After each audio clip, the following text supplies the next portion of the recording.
Magandang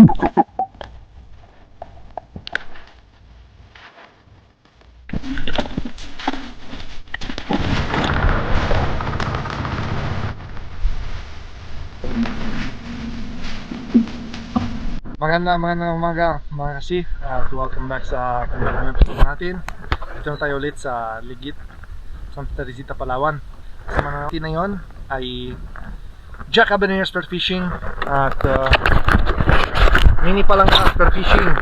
Pang-apat na araw hindi kasama si Master Bogs Marco dahil busy na siya sa munisipyo at yun pala. Adventure na tayo na yun. Tingnan natin kung kalma or malakas na. Let's go.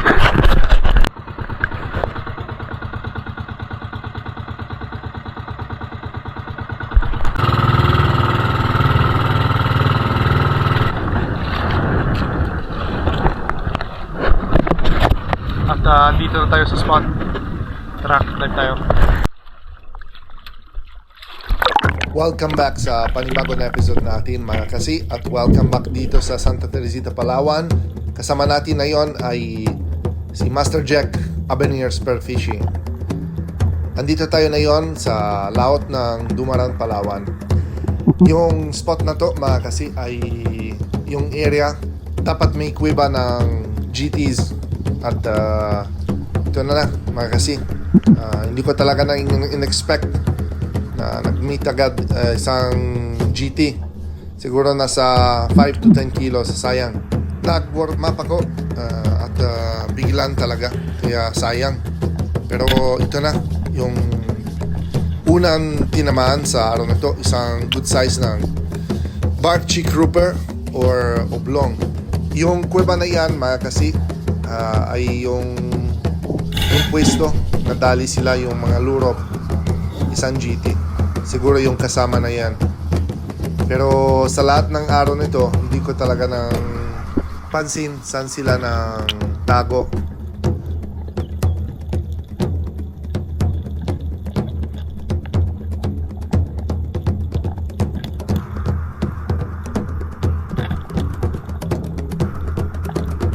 Pero ito na mga kasi, yung unang isda sa araw nito. Tingnan nyo yung swerte namin dito sa isda nito. Grabe talaga. Tinamaan sa balat pero nadali pa rin. At malaki pa yung oblong nito. Siguro kulang 2 kilo. Kaya ayos na rin.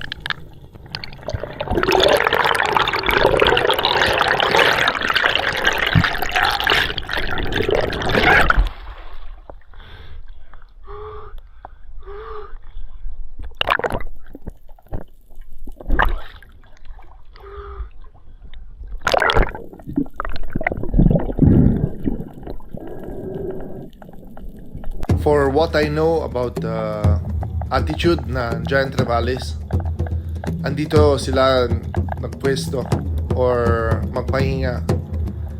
Pero ngayon, kung papansin nyo guys, puro GTE natago at malaki pa, pero hindi talaga ng targetin natin. Kaya naintay ko sana yung lumabas ng tunay ng mamaw, pero wala na. At dahil sa fish call natin, ito na mga kasi yung lumapit isang grupo ng bluefin trevally.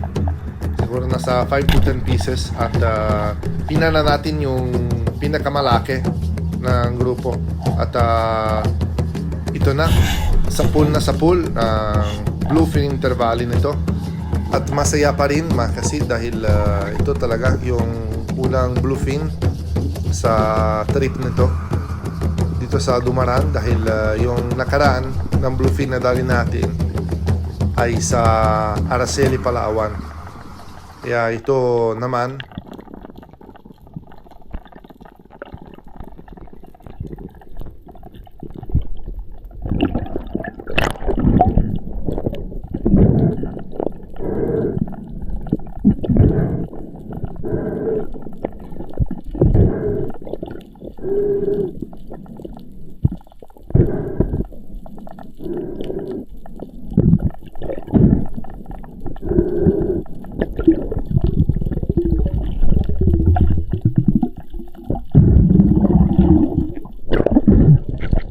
Sa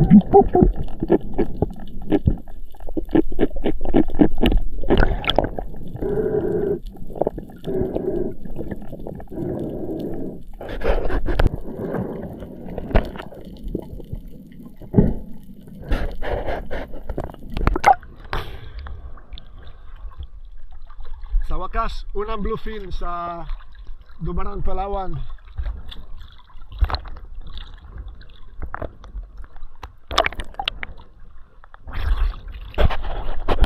Pagkatapos ng i-secure ng Bluefin Trevally na yan, bumaba tayo ulit sa area na to. At kung pansin nyo, kasi puro kuweba ng kuweba dito. Kaya yung expect ko nandaanan talaga ng GTs or mga red bus ganun, pero parang wala na yon dahil lumapit talaga yung bagyo, tsaka yung malakas talaga sa taas yung alon. At ito na yung panay natin na yon dahil syempre malayo tayo sa Santa Teresita at malayo din sa isla, kaya kailangan talaga ng isipin ng kilaw natin, baka naman wala tayo pangkulam.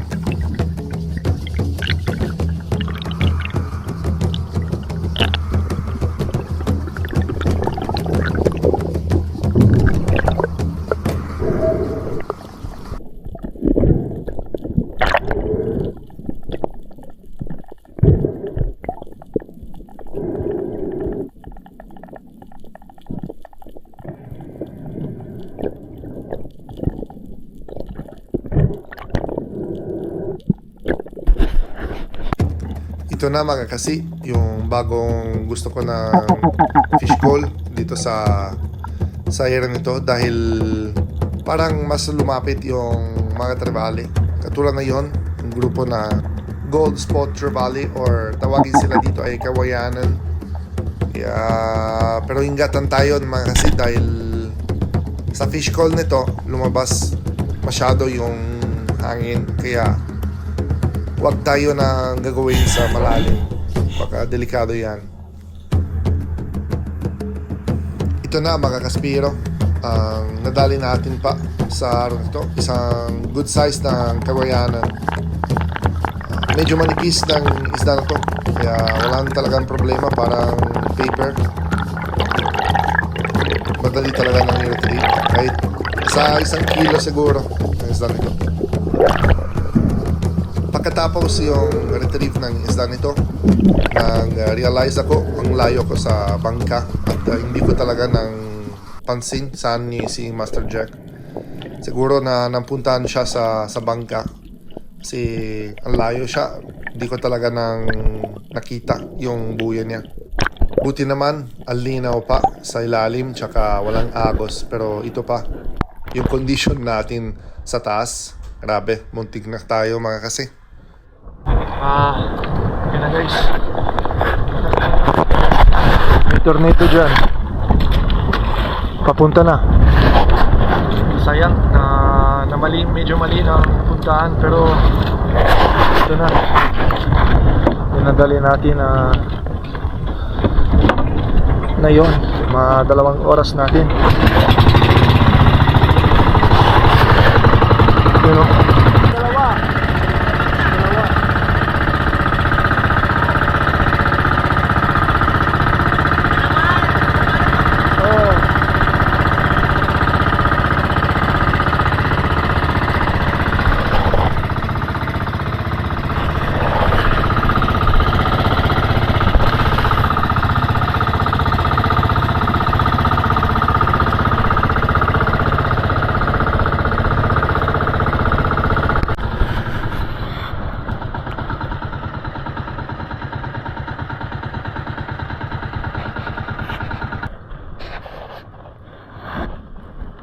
Tayo muna sa bar. Grabe talaga, muntik na tayo dyan.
Pagkatapos yung pahinga natin at yung lunch natin, papunta tayo sa malayo, medyo malayo mga kasi dahil ayaw talaga na lumayo ang Baguio. Kaya ito na, medyo tayo ng malapit sa Rojas siguro. Pero ng spot nito, kahit mababaw, meron pang isda. Katulad na yon, ang dami talaga ng lip tea or Oriental Sweet Lips.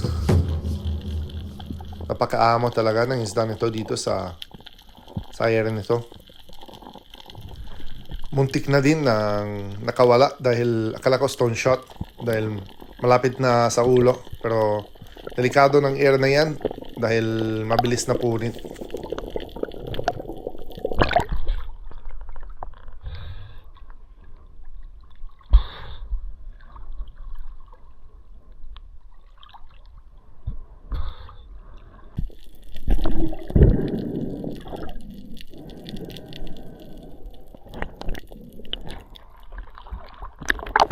Pagkatapos ang i-secure na isda na to, ito pa ang lumapit natin. Isa pang klase ng lip tea.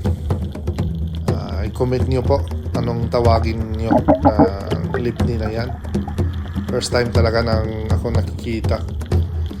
Ng era nito ay maganda pa, pero siguro naka-suffer pa dahil sa bagyong Odette. Sabi ni Jack tsaka yung fisherman doon sa Santa Teresita, ang dami talaga na damage ng corals tsaka yung malaki ng bato. Sinabi nila ang ganda pa yung pwesto dito dati pa bagong Odette dahil ang dami yung mga snappers, pero dahil lang pumasok ng bagyo dito, malakas ng alon at mababaw talaga ng area, wasak talaga yung mga bahay nila. Kaya siguro lumalim sila. At yun, meron pang surahan dito pero maliit pa, undersize. Kaya sayang. Pero kung pansin nyo, medyo i-recover din yung condition. Kaya okay pa rin. Hindi na tayo arte-arte at pili-pili. Kahit saan meron isda, okay pa rin. Masaya na tayo. Kasi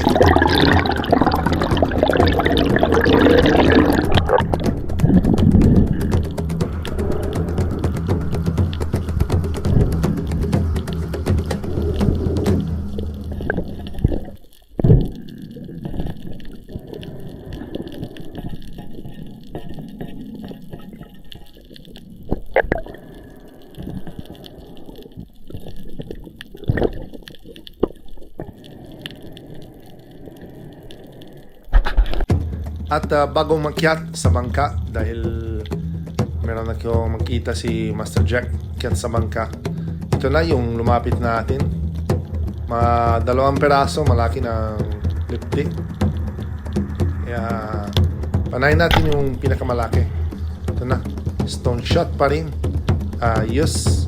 Pangalawa yung Oriental Sweet Lips natin na yung sa araw nito.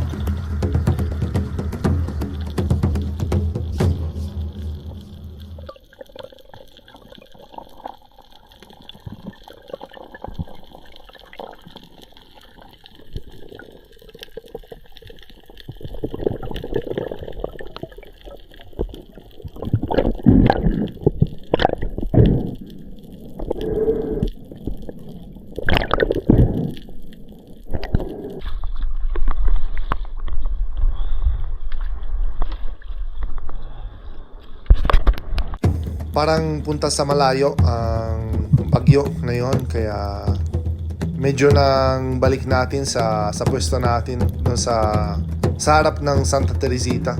Ito yung paboritong spot ni Master Jack dahil malapit sa Santa Teresita at marami pa ng surahan or snappers dito. At kung pansin nyo, medyo din ang malinaw, mas malinaw talaga. Kaya mas sulit talaga mamana dito.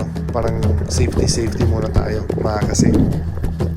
At sa dive nito mga kasi, ito na after siguro 2 to 3 years spear fishing ako. Ito na yung unang beses na natira itong klase ng coral trout nito.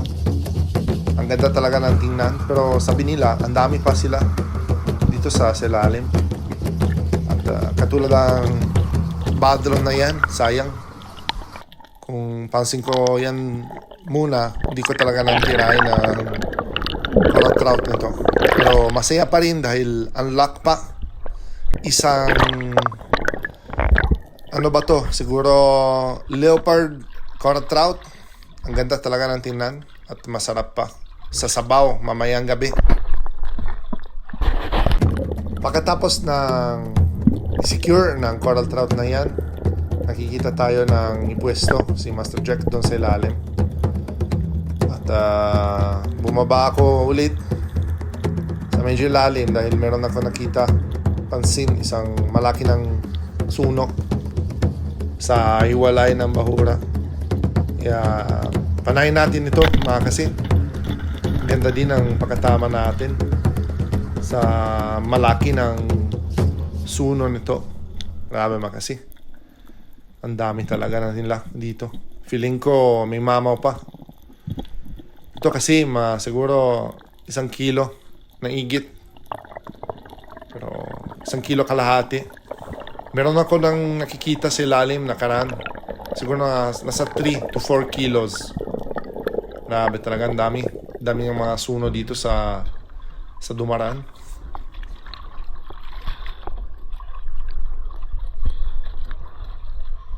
Di ko pa move on sa Golden Trevally na yan.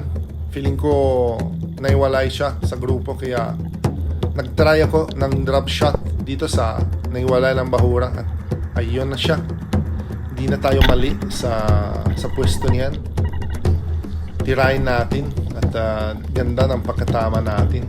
Gitna ng katawan. Hindi ko talaga nang natulog sa araw na ito pag hindi ko talaga nang nadali ng isda nito.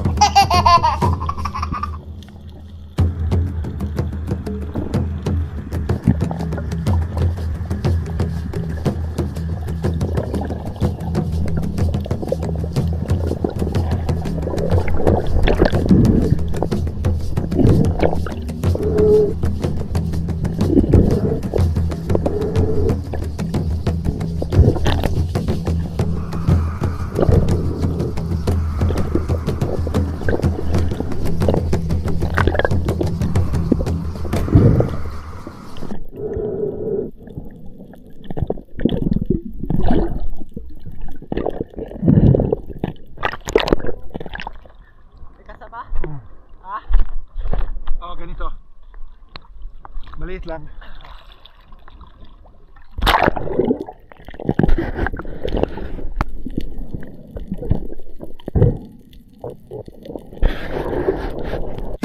Maliit na lang ng bahura nito. Tsaka may sa taas isang naiwalay ng bahura. Pero ang dami, grabe. Ang dami talaga ng mga isda dito sa ilalim na tago. Siguro ang pwesto nila at malayo pa sa mga ibang corals. Ayaw sila ng lumangoy. At nang targetin natin dito mga kasi, kasama si Bro Jack, ay yung original surahan. Pero ito na, yung lumapit sa akin na yon. Grabe talaga. Yung nakaraan, yung malaki ng dugong na yon, isang Eagle Ray. At hindi ko talaga nang pinapansin sa ilalim. May mga agat, malaki pa. Tinamaan pero nakawala, sayang. Oh well, andyan ka pa rin sa bato nito. Hindi ka talaga nang lumayo. Yan, sa atin ito, pantulanin ang tawag dito. Sa kuyonin. Yan, comment lang kayo kung ano ang pangalan sa inyo.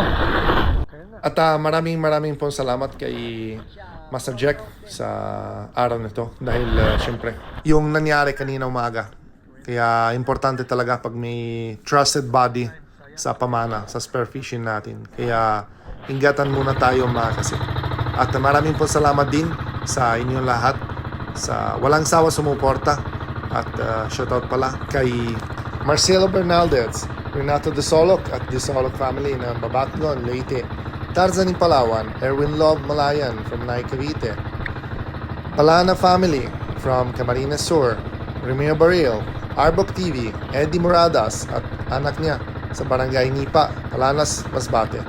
Armar Longer TV, Rosalino Campo, Christopher Sayaman, Kayadong Family from Nai Cavite, Jose Roldan Jornales, Regine Pasco, Michael John Durano, Juni Serrano from Tandag City, Surigao del Sur, Tumbaga Hunter TV ng Quezon Province, Nero Bianco from Italy, Jerry Cumayas, Maricel Mari from Rosario, La Union, at Dennis de la Cruz family from Nai Cavite. Maraming salamat po. Diyan pang bubito? Yung ano, yung may pala. Sobrang dami yung. Ano?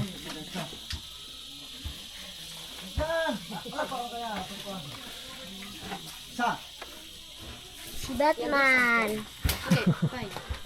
Ayaw talaga ni Batman.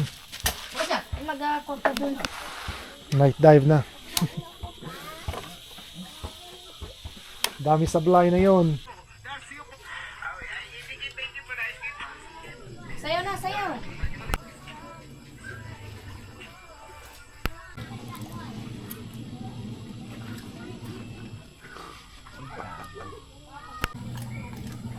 Ay, gago. Wag. Lubat.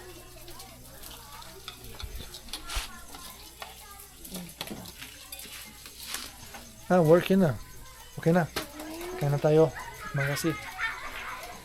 Kaya gutom na tayo dito Yung may prito, ihaw, sabaw. Yun sabaw. Daming lip tea na yon. Lip tea, red. Paborito yan. Yun, no? Ayan, no?